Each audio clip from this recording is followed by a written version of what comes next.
Well, Jack, this is the early part of October in Texas in 2024. Yes. And as your congressman in the United States House of Representatives, it's my pleasure to be able to interview you today for the Library of Congress, for their Veterans Project, to be able to memorialize the great history that has been your life. Today, you're 102 years old, is that right? That's right. Yeah, what a Next month, 103. You're hitting 103 soon. Well, maybe we'll come back and do this again when you hit 103 too. Okay. And as I understand it, you're going for 120. Is that right? I'm shooting at it. Yeah, I don't think that you ought to stop until you get to 120, because the great things that you've done in your life, as we talked a little bit between your service in the military and your service in the ministry throughout your lifetime, has had an indelible and eternal impact, not just on those around you, not just on America, but really the world, in my opinion. And so we're grateful that you would share your story with us today. Thank you. Thank you. Now tell us where your story started. It started in Louisiana, right? But yeah, I was born in West Monroe, Louisiana, November the 18th, 1921. And you were one of 16, is that true? One of 16 children. There was 9 boys and 7 girls. And in other words, I say that the 9 boys, and they had 7 sisters each. Where were you in the lineup? I was number 5. All right, so you were kind of near the top of the lineup. Yeah, so you grew up with a lot of responsibility for the younger kids, I suspect. Exactly. Yeah. And I took that responsibility. In fact, in World War II, I made an allotment to my mother so that my youngers could go to school and get an education, because I didn't have that privilege. I know, as I look back at your biography, what I realized was you stopped school in the 3rd grade. Yes, sir. Yes, sir. That must have created later in life a whole lot of hurdles that you had to get over and go back and try to retrain and relearn certain things throughout life. Is that how it happened? Well, yes. You see, God has a plan for you, and sometimes He more or less forces that plan. And I think with me, He forced it. See, the first school I attended after the 3rd grade, the superintendent came to me and said, "There's this part of this course that John teaches, and he's leaving in 3 weeks. Would you take that part?" So I said, "Sure." See, I didn't have enough education to say no. So I said, "Sure." So I took that part, and before that was finished, she came to me and said, "Oh, this one's leaving too." And I've been wound up teaching what is now equal to 4 years of college administration in 6 months. Wow. And so it sounds like that you were never afraid to just jump at whatever opportunities came your way. Then, well, when I was, World War II, I was such a good private until they deemed it necessary to keep me that until the war finished. And so anything that needed to be done that nobody else seemed to know how to do it, they'd call on me and I'd get it done somehow. Well, that's a characteristic I think that a lot of folks today don't have anymore, is that grit, that toughness, that ability to find a way to get the job done, no matter what the circumstances, no matter what our past is, no matter what our education is, just simply to find a way through to the end point. Yeah. Well, tonight I'm speaking to a bunch of pilots, and I'm going to take a couple of my books with me and give them away and tell them, this is the beginning of a 3rd grade grammar school education. I only have 11 writings in full print now. You must have had some kind of 3rd grade teacher. She must have been a whopper of a teacher. So after you finished the 3rd grade, then were you involved in working with the family and supporting the family until you joined the military? Well, actually, I went to work when they were building Camp Bowie well, anyway, in Texas. I went there and got a job as a ditch digger. And my dad always told me, when you're hired out for a day, give the man a day's work. So that's what I was doing. I was giving a man a day's work. So the superintendent would come by and say, Jack, go to the toilet. So I'd go to the toilet and come back and get in the ditch and start digging. He'd come by and say, I thought I told you to go to the toilet. Your dad He didn't use those words, but it's the same thing. Your dad was a minister, is that right? No, my dad was a minister, yes. Yeah. Yes. But I was 12 years in the military before I finally agreed with God it was okay for me. So let's talk about your time in the military. You joined, was it 1941 or 1942? 1941, August the 18th of 1941. And talk to us about your time in Europe as part of World War II. Okay. And I like first to put a little humor with it. When I got to Germany, Hitler killed himself. He must have heard I was there. Anyway, I went in. I was first served 7 months in England, and then that was in 42. I was served 7 months in England, and then I went into Normandy, and then from there, from Normandy to St. Lo, and from there into Belgium, and from there through Germany. And in fact, I was at a place called, that name's forgot me, way down south. If you went further south, you had to go into Austria.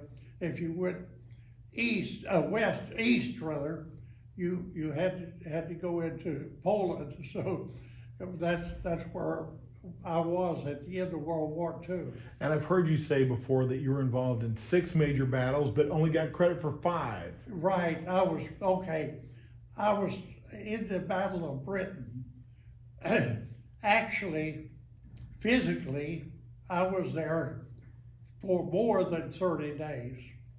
But I was 7 months in Italy, but I was only in a combat unit for 29 days, so I didn't get credit for that one. But then I was in the Battle of Normandy, the Battle of St. Lo, the Cross of France,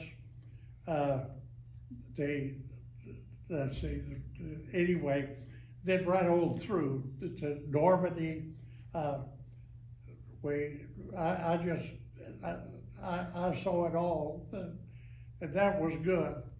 And you were part of the Army Air Corps at the time. Army Air Corps, yes. And then later it split into the Air Force, and you went the direction of the Air Force after it split. Yes, I was with the Air Force. In fact, General Roger Ramey was the commanding officer of the 8th Air Force, and he was stationed at Carswell Air Force Base in Fort Worth, and that's where I was.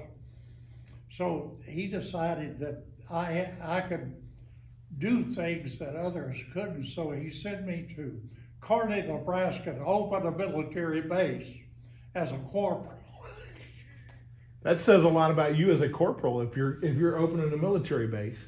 Yeah, they sent to open a military base. In other words, he wanted me the wings sergeant major, and because even though I was only a corporal, he knew my knowledge of administration, and he wanted me to go there to be the wing sergeant major.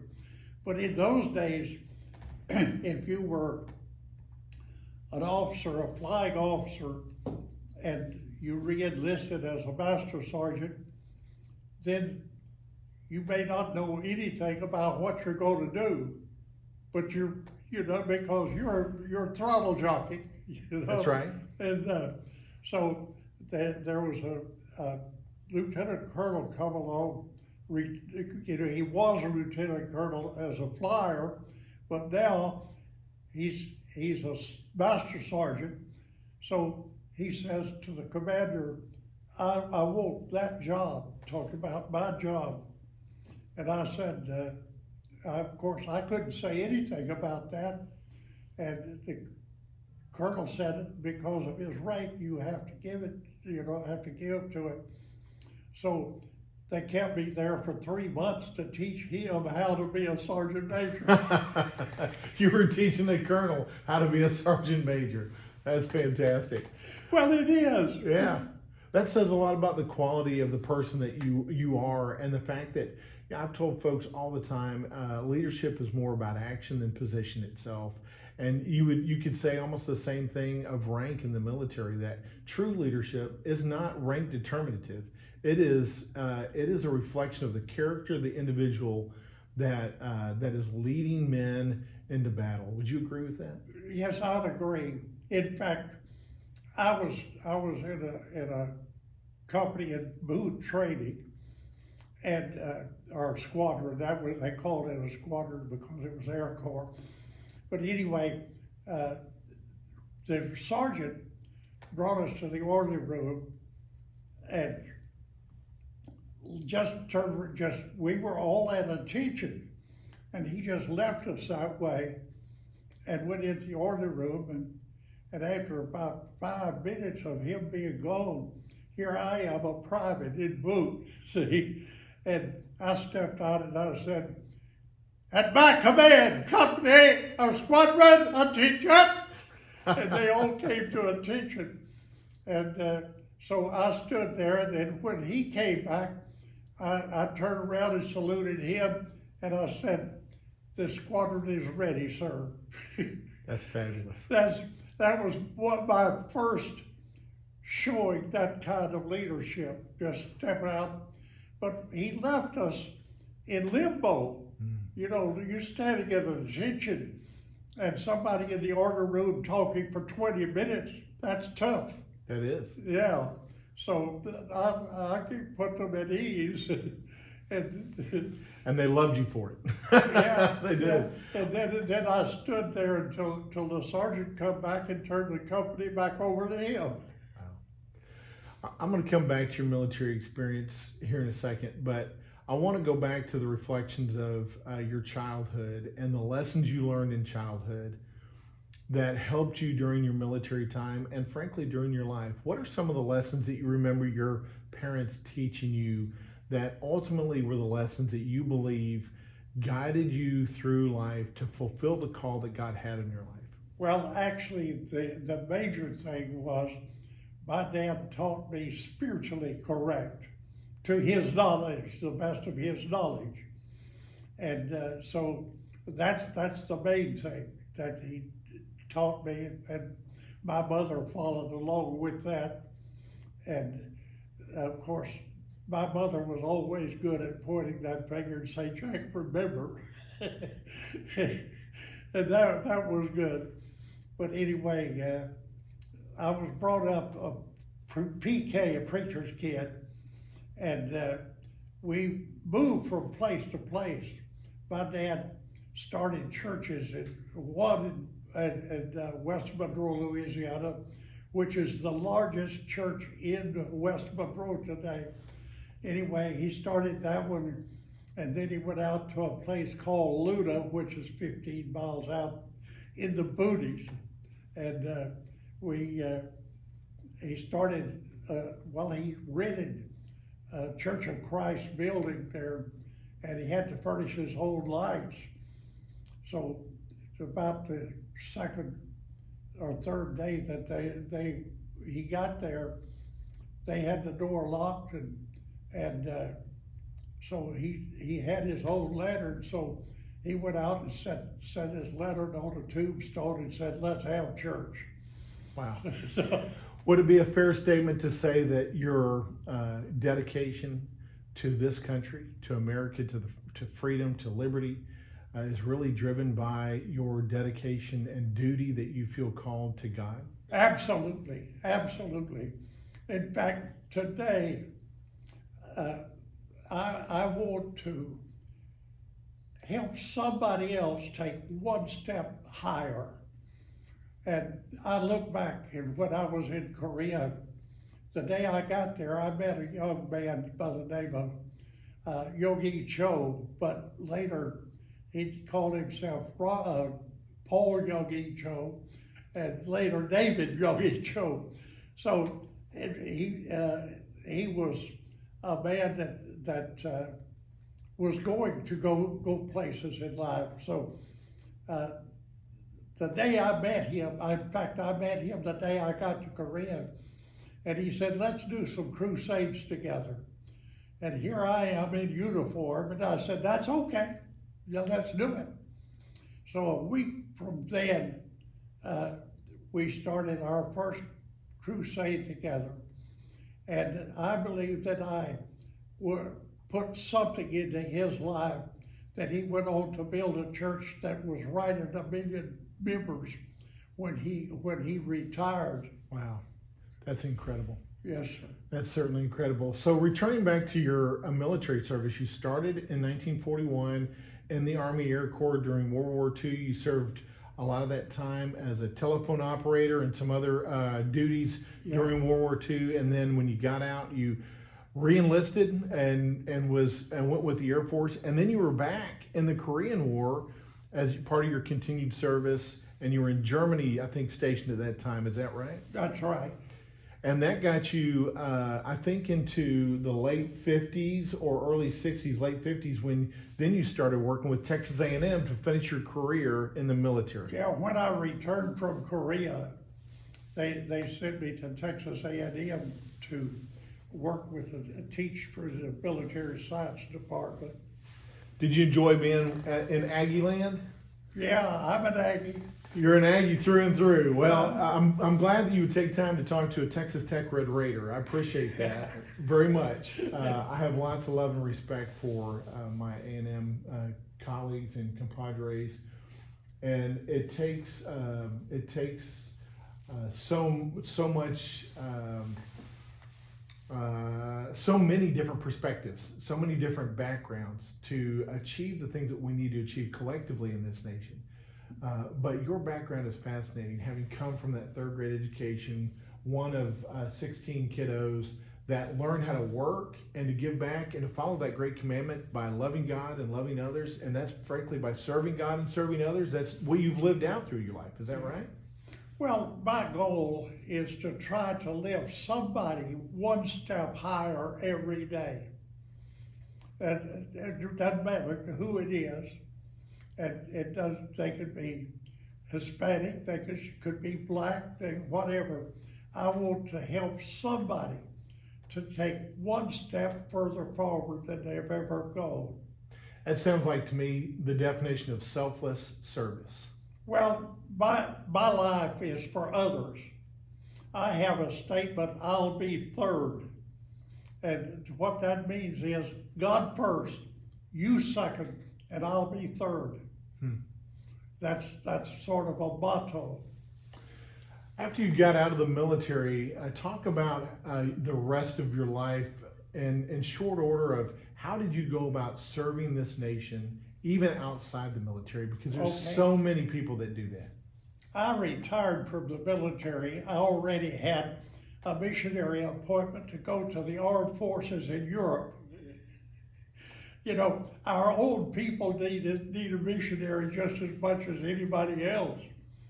So I had this appointment, and I did that for several years, and that took me to Germany, France, Belgium, and Italy and England. Wow. So along the way, you met the love of your life, as I understand it, on a $1 bet. I want to hear about that.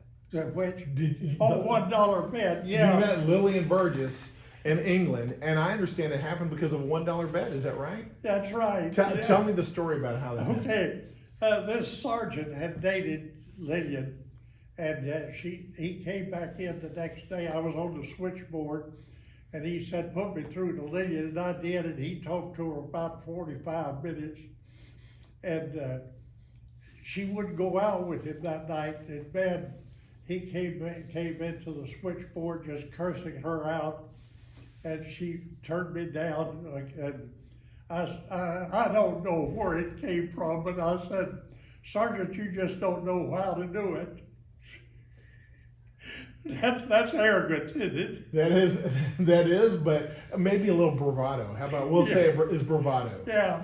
So he said, "I'll bet you $1 you can't get a date with her." So I called her and talked to her a little bit, and after a while she said, "No, I just can't do it." I said, "You don't know what you're missing." So she asked her girlfriend, who had dated me once, what she thought. She said, "You'll have to go with him to find out." So she did, on that $1 bet. Now, did you ever tell her about this bet? Oh, she knew about it. Oh, she knew about it. Yeah. And she still went along with it. Yeah. And you were married to her until 2008. Is that Yeah. right? Well, the second time I met her, I asked her if she would marry me, and she said yes. I said, "Well, there's one thing, I'll never marry a girl until the parents okay it." And so we made arrangements to go to her home in Winchester, England, and I at dinner time that evening, I said to the dad, "What do you think about Lyndon and me getting married?" And he says, "Go for the life of me." And in other words, I don't know what to say. So his mother said, talked to him a little bit, and he said, "What do you have to offer her?"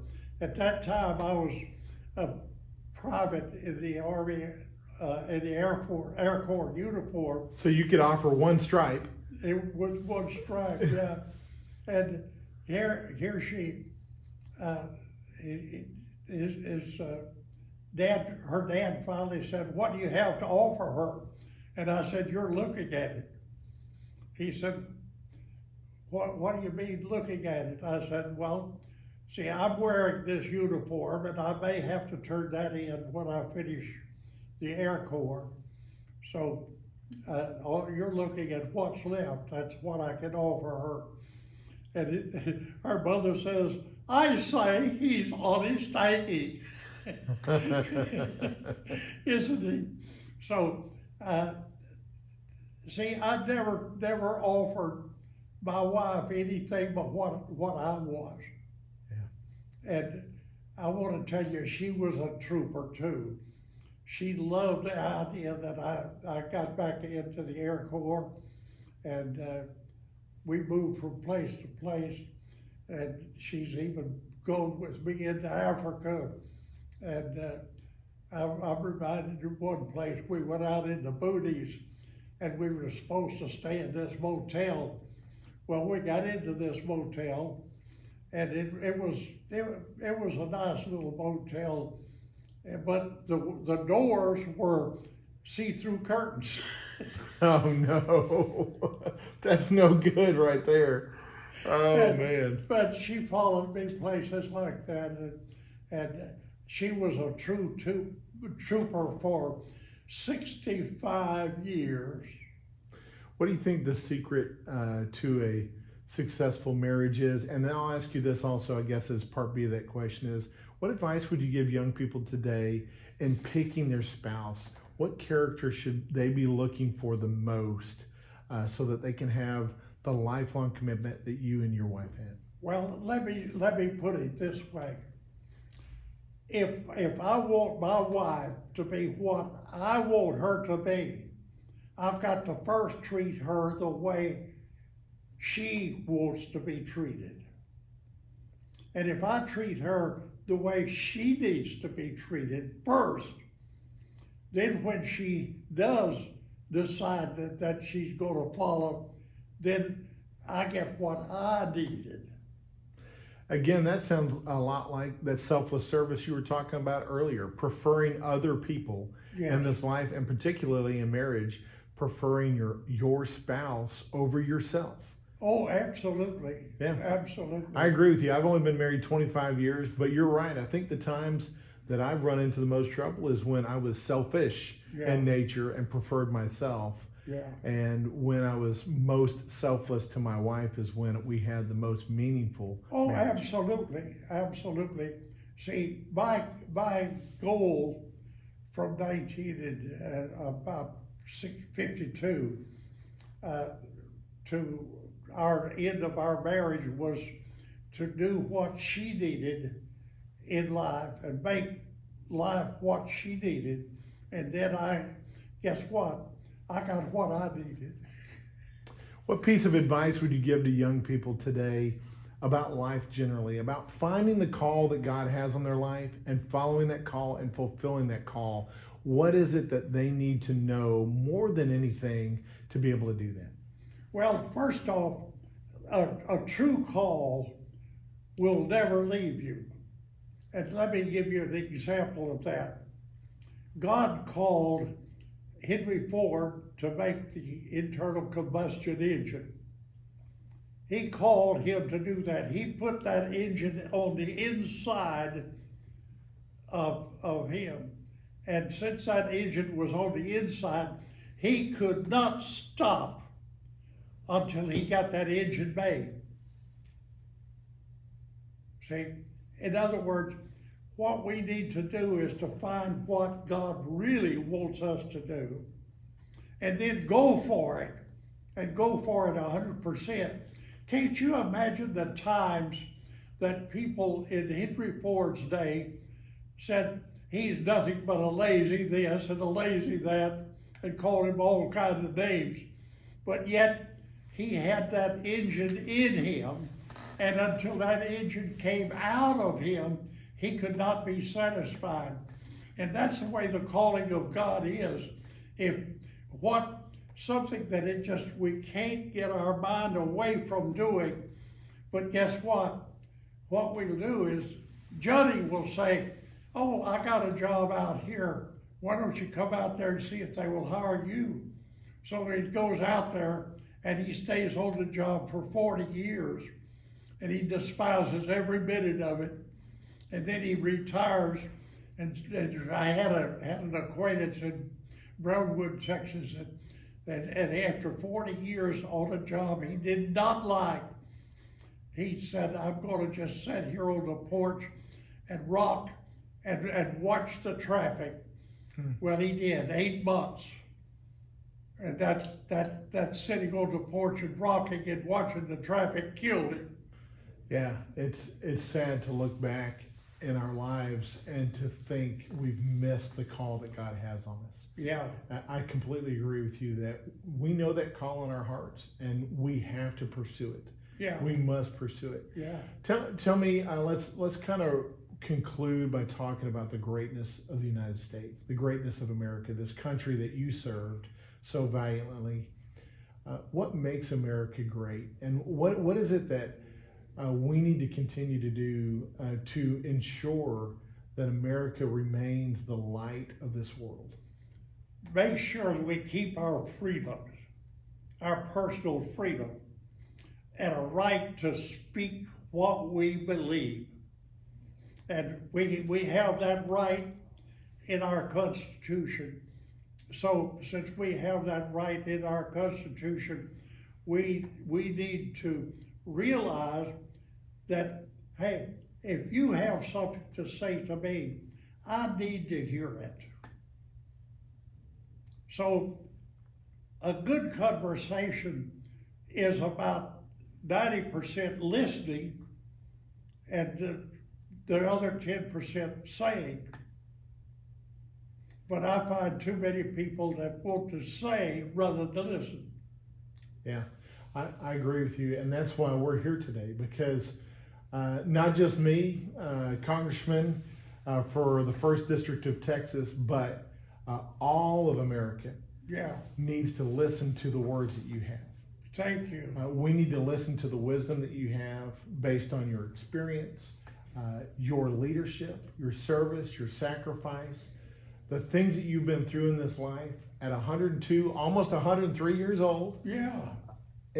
We need to listen closely to the lessons you've learned and to put them into action in our own lives, because The greatness of this country, I think, is founded in the service, the sacrifice, the selflessness that you have been talking about, that you have demonstrated, Yeah. and that we need to demonstrate in our lives. Well, that's one thing.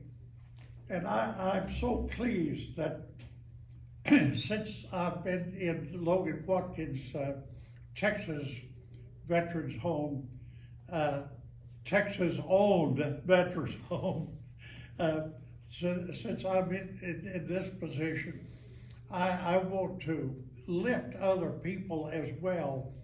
And thank God I'm getting invitations to do that. I just want everybody that listens to me for 20 minutes to get one thought, and that is take one more step than you can. One more step.